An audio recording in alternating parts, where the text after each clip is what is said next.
we're going to learn a little bit about applying chords to a lead sheet. Now that we've practiced building them a little bit, we're going to move into actually using them on a lead sheet.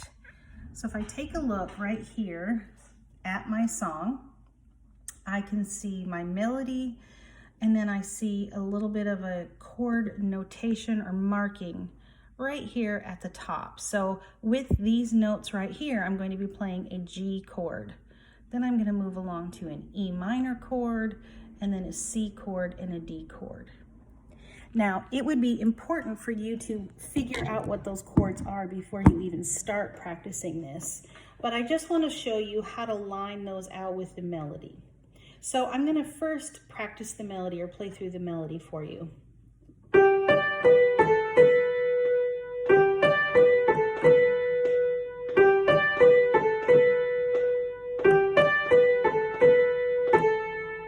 Now you notice quite a bit of repetition in that. And without the chords, it's almost hard to know where the melody would change or how the overall feeling of the song would change. But when I add the chords, you'll notice quite a difference between the different sections. So let's start where we go back to the beginning of that line, and we will apply or use our G chord at the beginning.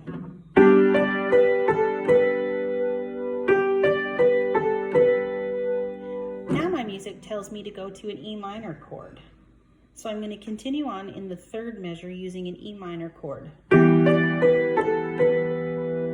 Sounded a lot different, didn't it, than the first two, even though the right hand melody did not change at all. And then finally I move to the last measure, which uses a C chord and then a D chord. Let me go ahead and put that whole thing together for you. Here's my G chord, my major. Now I move to E minor, now C, and D. So it definitely makes a big difference when I change from a major chord to a minor. Can you hear the difference between the two? It's very important that your ear becomes developed or able to identify a chord by its sound. Not necessarily knowing if it's a C chord or a G chord, but knowing if it's a major chord or a minor chord, or augmented or diminished is also very important. Our ears need to be able to hear and decipher those sounds.